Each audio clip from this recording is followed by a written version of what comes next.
Greetings to you once again, distinguished government partners, colleagues, and emerging evaluators. It's a great pleasure to be joining you again today, this time by recording, unfortunately, as you conclude what I trust have been 3 intensive days of learning and reflection. And it's truly an honor to be invited to open this last day focusing on strengthening evaluation systems. Over these past few days, you'll have engaged deeply with the foundations of evaluation, its methods, its practical application to real-world contexts, and its challenges. Today, we're shifting focus from learning to reflection and from reflection to action. This transition is critical because the true value of evaluation lies not only in how well we design and conduct evaluation, but rather in how it informs the decisions that matter, how it shapes policies, and ultimately, at the end of the day, how it improves real results in the real lives of very real people.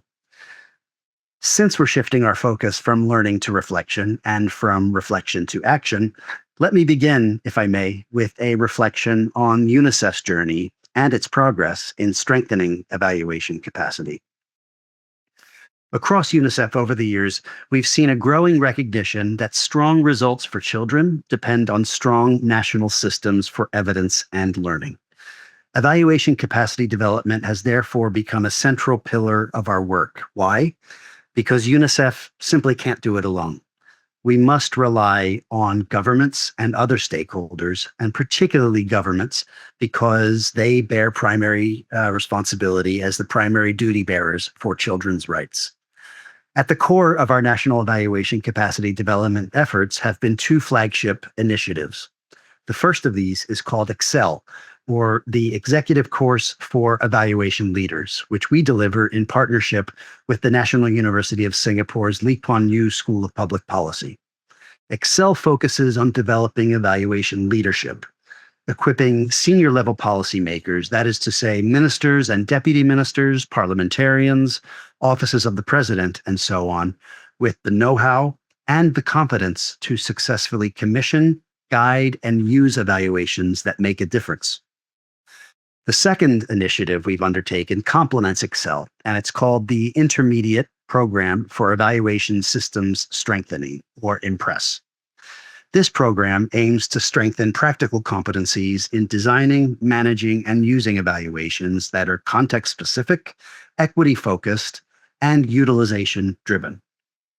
Together, EXCEL and IMPRESS have already reached more than 1,700 participants globally from 130 countries across most regions of the globe. This has been done in a relatively short amount of time over the past 5 or 6 years. At the same time, we must recognize that evaluation is not an easy path.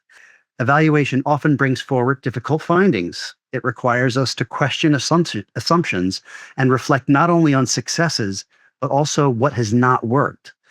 This is a very difficult message oftentimes to deliver to our stakeholders and partners. In addition, in many contexts, evaluation must navigate limited data, resource constraints, and complex environments.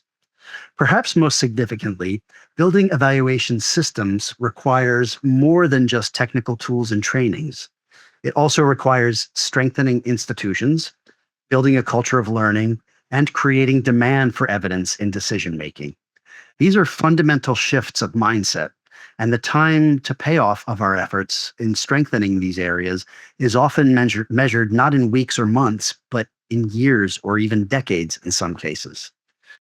For all these reasons, strengthening evaluation is a long-term journey that requires persistence, leadership, and a commitment to learning and adaptation.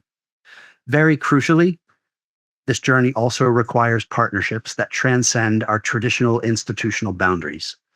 Put very simply, no single organization can build evaluation systems alone. Progress depends on strong collaboration among governments, evaluation associations, development partners, and academic institutions. And each one of these actors brings its own comparative advantage, its own perspective, and its own assets to the table. This bootcamp this week is a powerful example of such collaboration in bringing together diverse actors into a shared learning space.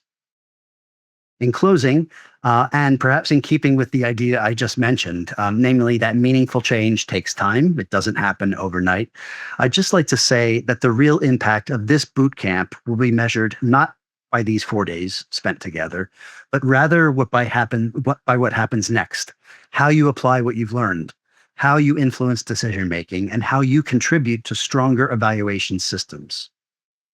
I'd like to express my very sincere appreciation to my colleagues at UNICEF Mongolia, the Authority for Government Supervision, the German Institute for Development Evaluation, or DEval, and the Mongolian Evaluation Association, as well as the many partners and participants who made this bootcamp possible. I'd like to thank you very much, and I wish you a wonderful last day of this bootcamp, and much more importantly, much success as you carry forward its key takeaways into your work. Thank you.